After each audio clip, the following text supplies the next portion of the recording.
جو گمراہ ہوتا ہے دو وجہ سے ہوتا ہے۔ ایک تو اس وجہ سے گمراہ ہوتا ہے کہ حق کو جانتا ہے، حق کو پہچانتا ہے، حق کو جان بوجھ کر چھوڑ کر گمراہی کے راستے کو قبول کر لیتا ہے۔ اس میں اس کا کوئی دنیا کا مفاد ہوتا ہے یا اپنی خواہش نفس ہوتی ہے، جس کی وجہ سے وہ حق راستے کو چھوڑ کر جان بوجھ کر گمراہی کے راستے کو قبول کرتا ہے۔ تو یہ یہودیوں کی عادت ہے کہ جو حضور صلی اللہ علیہ وسلم کو پہچانتے تھے، حق پہچانتے تھے، یعرفون کما یعرفون ابناءہم، قرآن پاک نے ان کے بارے میں فرمایا کہ یہ یہودی لوگ نبی کو اپنے بیٹوں سے بھی زیادہ پہچانتے ہیں۔ یعنی اپنے بیٹے میں تو شک ہو سکتا تھا ان کو کہ میرا ہے یا نہیں ہے، لیکن نبی میں ان کو کوئی شک نہیں تھا کہ یہ نبی سچا ہے کہ نہیں۔ اللہ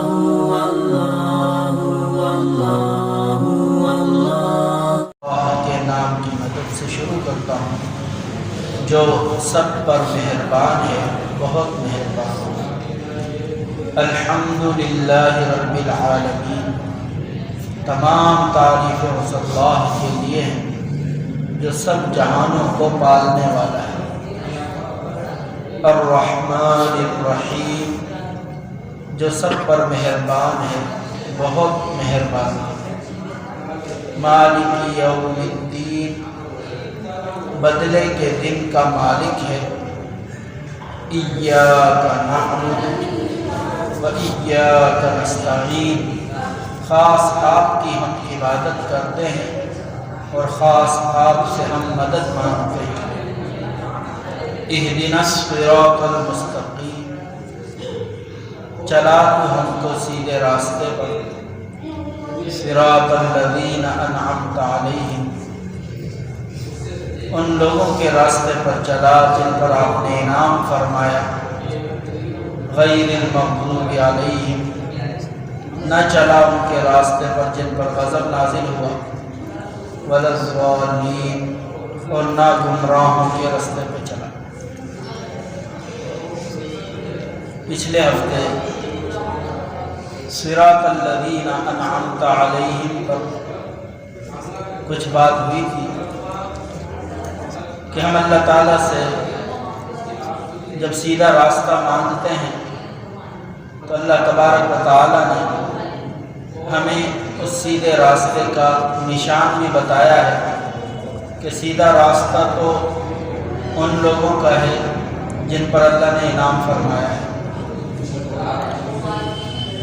پھر اس کی تشریح میں بتایا تھا کہ اس انعام یافتہ لوگ نبی ہوتے ہیں اور اس کے بعد نبی کی امت میں جو سب سے بڑے مرتبے والے لوگ ہوتے ہیں وہ انعام یافتہ ہوتے ہیں، صدیقین۔ اور پھر اس کے بعد انعام یافتہ لوگ وہ ہیں جو دین کی محبت میں اپنی جانیں قربان کر دیتے ہیں، یعنی شہداء۔ پھر اس کے بعد انعام یافتہ لوگ وہ ہیں کہ جنہوں نے نیکوں کی پیروی کر کے، نیکیاں کما کر، اخلاق حسنہ اپنے اندر پیدا کر کے انعام یافتہ لوگوں کی صف میں شامل ہو جاتے ہیں، جن کو ہم صالحین کہتے ہیں، نیک لوگ۔ تو اللہ تبارک و تعالیٰ سے ہم ان لوگوں کا راستہ مانگتے ہیں کہ اللہ ہمیں ان کے راستے پر چلے۔ راستے پر چلنے کی ایک تعبیر یہ بھی ہوتی ہے کہ کہتے ہیں کہ بیٹا اپنے باپ کے نقش قدم پر چل رہا ہے، بیٹا باپ والے راستے پر چل رہا ہے۔ اس کا مطلب یہ ہوتا ہے کہ بیٹا باپ کی کاپی ہے، اس کی نقل کر رہا ہے، اس کی پیروی کر رہا ہے۔ اب انعام یافتہ لوگوں کے راستے پر چلا، یعنی اللہ تعالیٰ سے ہم یہ مانگ رہے ہیں کہ ہمیں بزرگوں کے نقش قدم پر چلا۔ بزرگ تو وہی ہوتا ہے جس پر اللہ کا انعام ہو، جس پر اللہ کا انعام ہوتا ہے اللہ اس کو بزرگ بنا دیتے ہیں، اپنا دوست بنا لیتے ہیں۔ اور سب سے بڑے بزرگ کا مطلب ہوتا ہے بڑے مرتبے والا۔ تو سب سے بڑے مرتبے والے تو انبیاء ہیں، پھر صدیقین ہیں، پھر شہداء ہیں، پھر صالحین ہیں۔ تو یعنی ہم بزرگوں کے نقش قدم پر چلنے کی دعا مانگ رہے ہیں۔ کہ اللہ نے بزرگوں کے نقش قدم پہ چلا۔ اس سے یہ پتہ چلا کہ بڑوں کی مان کر چلنا چاہیے، بڑوں کی مان کر چلنے میں خیر ہے، بڑوں کی پیروی کرنے میں خیر ہے۔ جو اپنے بڑوں کو چھوڑ دیتے ہیں، ان کے راستے کو چھوڑ دیتے ہیں، ان کے نقش قدم کو چھوڑ دیتے ہیں، وہ پریشان رہتے ہیں، گمراہ ہو جاتے ہیں، گم ہو جاتے ہیں۔ یعنی بڑوں کے راستے کو چھوڑنا نہیں۔ یہ جتنے بھی فرقے جو بنتے ہیں وہ بڑوں کے راستے کو چھوڑنے سے ہی بنتے ہیں۔ جب انسان اپنے بڑوں کے راستے کو چھوڑ دیتا ہے تو پھر فرقے میں بڑھ جاتا ہے۔ جیسے ہم نے کہا کہ سب سے بڑے تو ہمارے لیے انبیاء ہیں، پھر اس کے بعد انبیاء میں صحابہ آ جاتے ہیں، انبیاء کے بعد ما انا علیہ و اصحابی، حضور نے فرما دیا کہ میرا طریقہ اور میرے صحابہ کا طریقہ یہ انعام یافتہ، نجات یافتہ لوگوں کے جماعت، نجات یافتہ جماعت جو ہوگی، فرقہ ہوگا، اس کا یہی طریقہ ہوگا جو میرا اور میرے صحابہ کا طریقہ ہے۔ تو صحابہ اور نبی بڑے ہیں، تو بڑوں کے نقش قدم پر جو چلے گا وہ انعام یافتہ میں شامل ہے، جو بڑوں کے نقش قدم کو چھوڑے گا وہ گمراہ ہوگا۔ تو ہم جو تقلید کا راستہ اختیار کرتے ہیں کہ بھئی پیروی کرنی چاہیے، تقلید کرنی چاہیے، تو یہ تقلید تو ہمیں بچپن ہی سے اللہ سکھاتے ہیں کہ بچپن ہی سے ہم بڑوں کی مان کر چلتے ہیں۔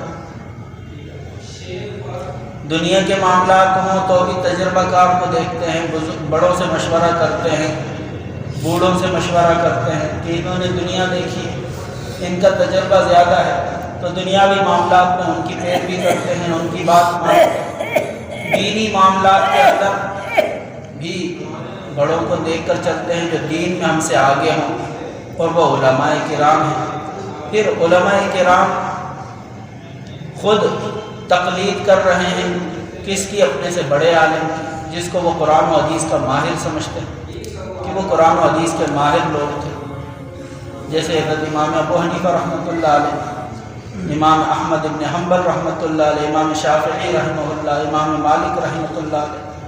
یہ بڑے بڑے علماء گزرے ہیں جو اتنے بڑے علماء تھے کہ اپنے وقت میں امام کہلائے اور لوگ ان کی طرف رجوع کرتے تھے۔ اور یہ ان میں جو حضرت امام ابو حنیفہ رحمۃ اللہ علیہ ہیں، یہ یوں سمجھیں کہ صحابہ کرام کے شاگردوں میں اور شاگردوں کے شاگرد ہیں، یعنی ان کا زمانہ حضور صلی اللہ علیہ وسلم کے زمانے کے بہت قریب کا زمانہ، بہت قریب کا زمانہ۔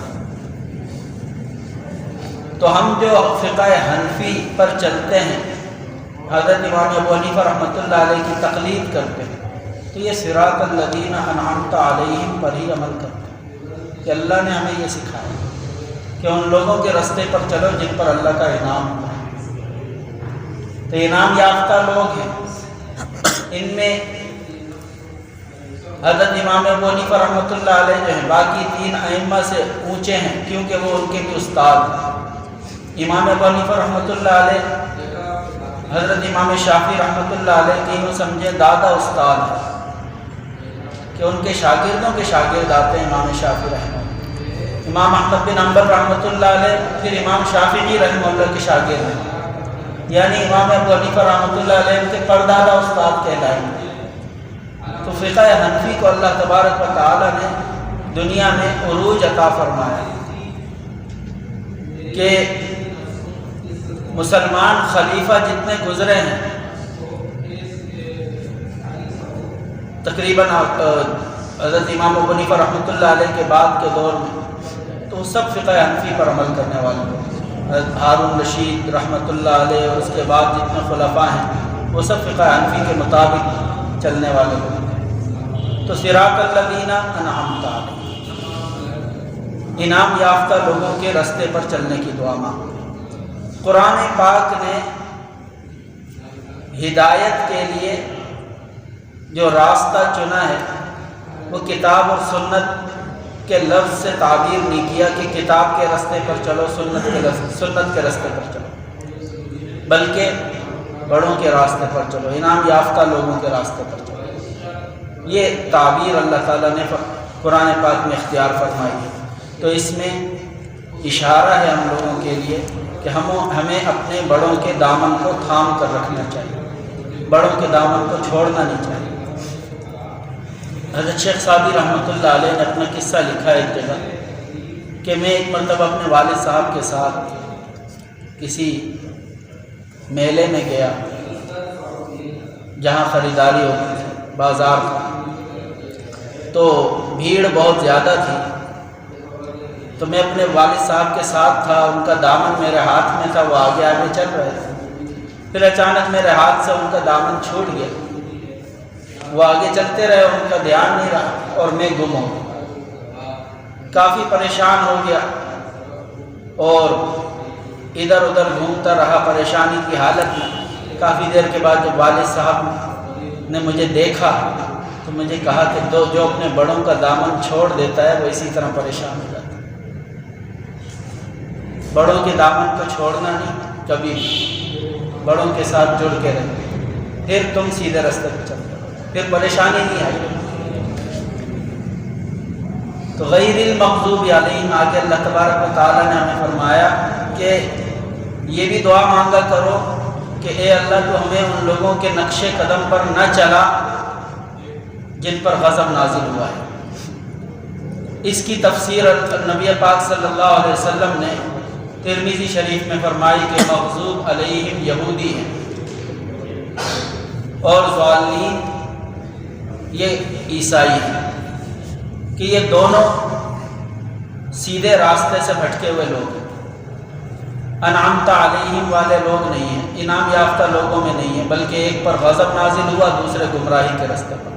گمراہی انسان جو گمراہ ہوتا ہے دو وجہ سے ہوتا ہے۔ ایک تو اس وجہ سے گمراہ ہوتا ہے کہ حق کو جانتا ہے، حق کو پہچانتا ہے، حق کو جان بوجھ کر چھوڑ کر گمراہی کے راستے کو قبول کر لیتا ہے۔ اس میں اس کا کوئی دنیا کا مفاد ہوتا ہے یا اپنی خواہش نفس ہوتی ہے، جس کی وجہ سے وہ حق راستے کو چھوڑ کر جان بوجھ کر گمراہی کے راستے کو قبول کرتا ہے۔ تو یہ یہودیوں کی عادت ہے کہ جو حضور صلی اللہ علیہ وسلم کو پہچانتے تھے، حق پہچانتے تھے، یعرفونہم الذین یعرفون کما یعرفون ابناءہم، قرآن پاک نے ان کے بارے میں فرمایا کہ یہ یہودی لوگ نبی کو اپنے بیٹوں سے بھی زیادہ پہچانتے ہیں، یعنی اپنے بیٹے میں تو شک ہو سکتا تھا ان کو کہ میرا ہے یا نہیں ہے، لیکن نبی میں ان کو کوئی شک نہیں تھا کہ یہ نبی سچا ہے کیا، نبی کے سچا ہونے کا یقین تھا۔ حضرت عبداللہ بن سلام رحمۃ اللہ علیہ یہودی عالم تھے، یہود اہل علم تھے، اتنے اہل علم تھے کہ ان کی عورتیں بھی عالمائیں تھیں اپنے مذہب کی۔ تو حضرت عبداللہ بن سلام رضی اللہ تعالیٰ عنہ جو پہلے یہودیوں کے عالم تھے، وہ فرماتے ہیں کہ میری پھوپھی تھی، وہ بھی اہل علم میں سے تھی، یہود کے مذہب میں اہل علم میں سے تھی۔ تو میری پھوپھی نے مجھے کہا کہ پیغمبر آنے والا ہے، اور جب وہ پیغمبر آئے گا مدینے میں، یہ مدینے میں رہتے تھے یہ لوگ، کہا مدینے میں آئے گا، اس کے ساتھ سفید کپڑوں والے لوگ ہوں گے، مکہ کے راستے سے آئے گا۔ نشانی اس نے پڑھی ہوئی تھی اپنی کتابوں کے اندر کہ آخری نبی مدینے میں اس طریقے سے آئے گا کہ اس کے ساتھ ساتھی ہوں گے، سفید کپڑے پہنے ہوئے ہوں گے ان سب نے۔ فرماتے ہیں کہ میں ایک مرتبہ اپنے گھر میں کھجور کے درخت پر چڑھا ہوا تھا کھجوریں اتارنے کے لیے، اور کھجوروں کا خوشہ میرے ہاتھ میں تھا، پھوپھی نیچے بیٹھی ہوئی تھی، تو اچانک میری نظر مکہ کے راستے پہ پڑی، تو کچھ لوگ آ رہے تھے سفید کپڑوں میں۔ میں نے کہا اپنی پھوپھی کو کہ پھوپھی آپ جو کہہ رہی تھی سفید کپڑے والے لوگ آئیں گے، تو میں دیکھ رہا ہوں سفید کپڑے کے کچھ لوگ آ رہے ہیں جنہوں نے سفید کپڑے پہنے ہوئے ہیں، مکہ کے راستے پہ مدینہ کی طرف آ رہے ہیں۔ تو ان کی پھوپھی نے کہا کہ یہ پیغمبر ہی ہے اور کوئی نہیں ہو سکتا۔ وہ فرماتے ہیں کہ میں خوشی میں نیچے اترا، کھجوروں کا خوشہ میرے ہاتھ میں تھا، اس کو وہیں رکھا، اور جہاں حضور صلی اللہ علیہ وسلم آ کر ٹھہرے تھے وہاں پہنچا، اور میں نے چہرہ دیکھ کر کہا کہ یہ چہرہ جھوٹے کا چہرہ نہیں ہو سکتا، یہ سچے رسول کا چہرہ ہو سکتا ہے۔ پھر حضور صلی اللہ علیہ وسلم نے آتے ہی لوگوں کو، جو ساتھی تھے مدینہ میں وہ بھی جمع ہو گئے تھے، آتے ہی حضور صلی اللہ علیہ وسلم نے پہلا درس دیا، پہلا خطبہ دیا کہ یہ لوگوں اللہ کی عبادت کرنا، اس کے ساتھ کسی کو شریک نہیں کرنا، اور پھر فرمایا کہ افشوا السلام، سلام کو پھیلانا، یعنی مومن آدمی ایمان والے کا خیال کرنا، اس کا ادب اکرام کرنا، سلام کرنا، افشوا السلام، سلام کو پھیلانا۔ اور آگے فرمایا کہ لین الکلام، اپنی گفتگو نرم رکھنا، نرم گفتگو رکھا کرو، سخت لہجے میں بات نہیں کرو۔ اور فرمایا کہ اطعم الطعام، لوگوں کو کھانا کھلایا کرو۔ اور فرمایا کہ وصلوا باللیل والناس نیام، رات کو عبادت کیا کرو جب لوگ سوئے ہوئے ہوں، یعنی تہجد کی نماز پڑھا کرو۔ یہ پہلا درس تھا حضور صلی اللہ علیہ وسلم مدینہ میں۔ تو کہنے کا مقصد یہ تھا کہ عبداللہ بن سلام یہودی تھے، یہ درس سن کر فوراً اسی وقت مسلمان ہوئے ہیں، اور پھر واپس گئے، اپنی پھوپھی کو جا کر بتایا کہ میں مسلمان ہو گیا ہوں، اور وہ واقعی اللہ کے نبی ہیں۔ تو پھوپھی نے کہا کہ دیکھو ابھی اپنے اسلام کا اعلان نہیں کرنا، ورنہ یہ یہودی جتنے ہیں تمہیں قتل کر دیں۔ تو یہودی جانتے تھے نبی کو، حق کو پہچانتے تھے، لیکن ضد اور حسد کی وجہ سے حق کو قبول نہیں کیا، بلکہ گمراہی کو ہی قبول کیا، سچے نبی کو چھوڑ دیا، اس کی پیروی نہیں کی۔ تو اللہ تعالیٰ سے ہم اس راستے سے پناہ مانگتے ہیں کہ اللہ تعالیٰ کو ہمیں ان کے نقش قدم پر نہ چلا کہ جب حق بات بھی سامنے آ جائے تو ہم اس کو چھوڑ کر غلط راستے پر چلتے رہیں۔ جیسے مثال کے طور پر آپ کو اسلام کا ایک حکم معلوم ہو گیا ہے، تو اب آپ کو فرض بنتا ہے کہ آپ اسلام کے اس حکم پر چلو۔ کسی کو پتہ ہے کہ بھئی سود کھانا حرام ہے، اور اب اس کے سامنے ایسا معاملہ آ گیا کہ اس کو سود کی پیشکش ہو رہی ہے، تو مسلمان کا کیا کام بنتا ہے کہ یہودیوں والی حرکت کرے یا انعام یافتہ لوگوں کے راستے پہ چلے؟ انعام یافتہ لوگوں کا راستہ تو یہ ہے کہ اللہ کی عبادت کرنی، اللہ کی ماننی، اور یہودیوں کا راستہ یہ ہے کہ اپنے دل کی ماننی ہے، اپنے دنیا کے مفاد کو دیکھنا ہے۔ دنیا کے مفاد میں تو سود فائدہ نظر آ رہا ہے کہ پیسہ بڑھ جائے گا۔ تو اگر اس وقت مسلمان اپنے دین کو چھوڑتا ہے، دینی حکم کو چھوڑ کر جان بوجھ کر گمراہی کو اختیار کرتا ہے، تو مغضوب علیہم کے راستے پہ چل رہا ہے۔ ہمیں پتہ چل گیا کہ یہ اللہ کا حکم ہے، پردہ کرنا اللہ کا حکم ہے، اور پردہ ایک اچھی چیز ہے، لیکن ہم کسی کو پردہ کرنے کی وجہ سے ہوٹنگ کرتے ہیں اس کے اوپر کہ یہ پردہ کیوں کرتی ہے، حالانکہ اسلام کا حکم ہے۔ پردہ کرنا تو کوئی اپنی مرضی کی بات نہیں ہے، لیکن خاندان کے اندر اگر کوئی عورت ایسی ہے جو پردہ کرنا چاہتی ہے، اس پر باقی لوگ انگلی اٹھاتے ہیں کہ ہم سے کیا پردہ کیوں کرتی ہیں، ہم ان کے گھر نہیں جائیں گے، ناتا توڑ دیں گے۔ تو یہ تو یہودیوں کا راستہ ہے کہ جب انسان دین کے حکم کو پہچانے تو پھر اس کو قبول کرے، اگر قبول نہیں کر سکتا تو مخالفت تو نہ کرے۔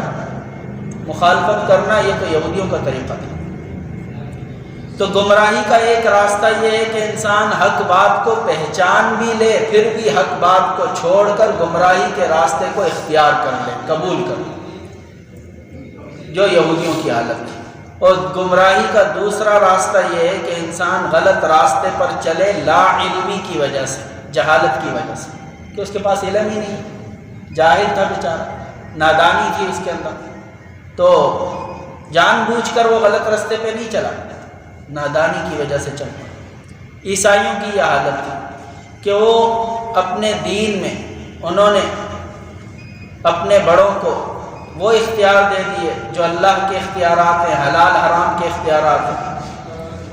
ان کو کچھ اپنا علم تو تھا نہیں، جو عیسائیوں کے بڑے شروع کے عالم تھے، تو انہوں نے بھی جب یہود کی پیروی کرتے ہوئے اور عیسیٰ علیہ السلام کی تعلیمات کو چھوڑ دیا تو باقی جو نیچے عوام تھی ان کے پاس تو علم تھا ہی نہیں، وہ تو جیسے بڑے کہہ رہے تھے ویسے چل رہے تھے، تو جہالت کے راستے پر وہ چلتے رہے۔ جیسے آج ہم دیکھتے ہیں کہ ہمارے گاؤں دیہات اور آس پاس کے ایسے علاقے جہاں دین کی فضا کم ہے تو وہاں لوگ کتنی زیادہ بدعتوں میں مبتلا ہوتے ہیں، شرک میں مبتلا ہوتے ہیں۔ کس وجہ سے ہوتے ہیں؟ جہالت کی وجہ سے۔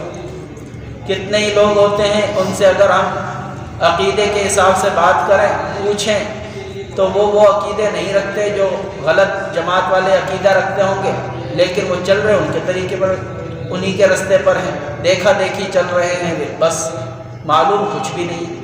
تو یہ بھی ہے ایک گمراہی کا راستہ کہ انسان کے پاس علم نہیں ہے اس لیے وہ غلط راستے پہ چل رہے ہیں۔ تو یہ عیسائیوں کی روش تھی۔ اللہ تعالیٰ سے ہم دونوں رستوں سے پناہ مانگتے ہیں۔ کیا مطلب؟ ہم سیدھا راستہ کیا مانگ رہے ہیں اللہ سے کہ اللہ علم بھی عطا فرما، عمل بھی عطا فرما۔ یہودیوں کے پاس علم تھا، عمل نہیں تھا۔ عیسائیوں کے پاس علم نہیں تھا، عمل بہت کر رہے تھے بیچارے، غلط عمل کر رہے تھے، اگرچہ عبادتیں بہت کرتے تھے، مجاہدے بہت کرتے تھے۔ آج بھی ان کے عیسائیوں کے مذہب میں دیکھیں آپ، پادری لوگ ہوتے ہیں اور ان کی راہبائیں ہوتی ہیں، وہ پوری عمر نکاح نہیں کرتے، شادی نہیں کرتے، چرچ میں بیٹھے رہتے، اللہ کے لیے بیٹھے ہوئے ہیں وہ بھی، اگرچہ وہ غلط راستے پہ چل رہے ہیں لیکن محنت تو کر رہے ہیں۔ غلط ان کی محنت ضائع ہو جائے گی ساری، لیکن تھکا تو رہے ہیں اپنے آپ کو۔ تو یہ اتنا تھکنا ہے ان کے مذہب کے اندر، لیکن غلط راستے پہ، گمراہی کے راستے پہ تھک رہے ہیں۔ عاملۃ ناصبہ، اللہ تعالیٰ نے قرآن میں ایک جگہ فرمایا کہ تھکے ہارے لوگ ہوں گے، عمل کر کر کے تھک چکے ہوں گے، لیکن ان کے جو چہرے ہوں گے وہ غبار آلود۔ هل أتاك حدیث الغاشیہ وجوہ یومئذ خاشعہ عاملۃ ناصبہ تصلی نارا حامیہ۔ کیسے چہرے ہوں گے جو اللہ سے ڈرے ہوئے ہوں گے اور تھکے ہارے ہوں گے، دنیا میں بہت عبادتیں کر کر کے تھک چکے ہوں گے اور قیامت کے دن جلتی ہوئی بھڑکتی ہوئی آگ میں جا رہے ہیں۔ آگ میں کیوں جا رہے ہیں؟ کیونکہ کفر کا راستہ اختیار کر لیا، نادانی میں۔ تو اللہ رب العزت سے ہم علم اور عمل کا راستہ مانگتے ہیں کہ صحیح علم بھی ہو اور اس پر عمل بھی ہو۔ تو غیر المغضوب علیہم، یہ وہ بے عمل لوگ ہیں جو اہل علم تھے، جو اہل علم تھے پر بے عمل تھے، تو وہ ہے مغضوب علیہ۔ اور ضالین بیچارے جاہل لوگ تھے، گمراہ ہو گئے۔ تو اللہ رب العزت نے ہمیں یہ دعا سکھائی ہے کہ انسان یہ دعا مانگے اللہ تبارک و تعالیٰ سے اور ہمیشہ لوگوں کے راستے پر چلنے کی کوشش کرے، لیکن کون سے لوگوں کے راستے پر؟ انعمت علیہم والے، کہ جو انعام یافتہ لوگ ہیں، نیک لوگوں کے، بزرگوں کے طریقے پر چلنے کی کوشش ہے۔ بزرگ کون ہوتے ہیں؟ بزرگ وہ ہوتے ہیں جو اللہ کے نبی کی پوری پیروی کرتے ہیں۔ یہ جو ہم فرائض کے ساتھ سنتیں پڑھتے ہیں نا، اضافی چیز، ایک انسان اتنا ہی کام کرے جتنا اس کو ذمے میں دیا ہوا ہے تو اس کی ترقی نہیں ہوتی۔ کام کر رہا ہے، کئی سال سے کر رہا ہے، لیکن کوئی اضافی کام نہیں کر رہا، اضافی خدمت نہیں کر رہا، بس اتنا ہی کام کر رہا ہے جتنا اس کو مل رہا ہے، تو اس کی ترقی نہیں ہوتی۔ اگر وہ ترقی کا مطالبہ کرتا ہے تو گورنمنٹ کہتی ہے تم نے ایسی کون سی اضافی خدمت اختیار دی ہے، یا ایسا کون سا بڑا اضافی کام کیا ہے جو تمہارے کام سے ہٹ کر ہو کہ جس کی وجہ سے تمہیں تمغہ دیا جائے، کارکردگی، حسن کارکردگی دی جائے۔ تو معلوم کیا ہوا کہ تمغہ اور انعامات جو ملتے ہیں وہ اضافی کارکردگی پہ ملتے ہیں۔ فرائض کو ادا کرتے رہنا یہ تو ڈیوٹی ہے، یہ تو کرنا ہی کرنا ہے، لیکن اس کے ساتھ سنتوں اور نوافل کا اہتمام جب انسان کرتا ہے، یہ وہ اضافی تمغے ہیں جس سے انسان کو اللہ کے قرب کے تمغے حاصل ہوتے ہیں، اللہ اس کو اپنے قریب کرتا ہے۔ جتنا زیادہ انسان سنتوں میں آگے بڑھتا ہے، نفلوں میں آگے بڑھتا ہے، اللہ اس کو اضافی تمغے عطا فرماتے ہیں، ولی بن جاتا ہے، قطب بن جاتا ہے، غوث بن جاتے ہیں، ابدال میں چلے جاتے ہیں۔ یہ تمغے اضافی عبادتوں پہ ملتے ہیں جو انسان فرائض کے علاوہ کرتا ہے۔ یہ تو سرکاری کام ہے فرائض ادا کرنا، نوافل اور سنتیں پرائیویٹ عبادتیں ہیں کہ انسان پرائیویٹ طور پر اللہ کے ساتھ لمبی ملاقاتیں کر رہا ہے، اللہ کے ساتھ بیٹھ کر اللہ کا ذکر کر رہا ہے خالی بیٹھا ہوا، تو یہ اضافی خدمات جو اللہ تعالیٰ جس کو دیکھتے ہیں کہ انسان اضافی کوششیں کر رہا ہے میرا قرب حاصل کرنے کے لیے، تو اللہ تعالیٰ پھر اس کو اپنے اور قریب کرتے ہیں اور قریب کرتے ہیں۔ حدیث میں آپ سنتے ہو نا کہ نوافل کے ذریعے سے انسان میرے قریب ہوتا رہتا ہے، حتیٰ کہ میں اس کا ہاتھ بن جاتا ہوں جس سے وہ پکڑے، میں اس کی آنکھ بن جاتا ہوں جس سے وہ دیکھے، میں اس کا کان بن جاتا ہوں جس سے وہ سنے، یعنی ہر چیز میری مرضی کے مطابق ہوتی ہے۔ تو اللہ رب العزت ہمیں اس راستے پر چلنے کی توفیق عطا فرمائے۔ تو یہ سورہ فاتحہ کا کچھ خلاصہ تھا جو بیان ہوا ہے۔ اللہ تبارک و تعالیٰ سے دعا ہے کہ اللہ تعالیٰ ہمیں ان لوگوں میں شامل فرمائے جو انعمت علیہم ہیں، جو انعام یافتہ لوگ ہیں، اللہ تعالیٰ ہمیں بھی ان میں شامل فرمائے، اور مغضوب علیہم جو ہیں یعنی اہل علم پر بے عمل، ان سے اللہ بچائے، اور اسی طرح ضالین جو جاہل لوگ ہیں اللہ تعالیٰ ان کے راستے پر بھی چلنے سے بچائے۔ صدق اللہ العظیم۔ اگلے ہفتے انشاءاللہ کوشش کریں گے سورہ فاتحہ میں جو احکامات ہیں اس کے حساب سے تھوڑی بات کریں، تاکہ سورہ فاتحہ کا ایک دفعہ خلاصہ بھی سامنے آ جائے گا، اور نماز میں پڑھنے سے متعلق اور اسی طرح سورہ فاتحہ کے جو حکم ہیں وہ انشاءاللہ اگلے درس میں بیان کریں۔ اللہ تبارک و تعالیٰ نے عمل کی توفیق عطا فرمائے۔ وآخر دعوانا اللهم آنس وحشتنا في قبورنا، اللهم اغفر لنا وارحمنا بالقرآن العظيم واجعله لنا إماما ونورا وهدى ورحمة، اللهم ذكرنا منه ما نسينا وعلمنا منه ما جهلنا وارزقنا تلاوته آناء الليل وآناء النهار واجعله لنا حجة يا رب العالمين، اللهم اجعل القرآن العظيم ربيع قلوبنا ونور صدورنا وجلاء همنا وذهاب حزننا برحمتك يا أرحم الراحمين۔ حسبی اللہ و نعم الوکیل، نعم المولا و نعم النصیر، حسبی اللہ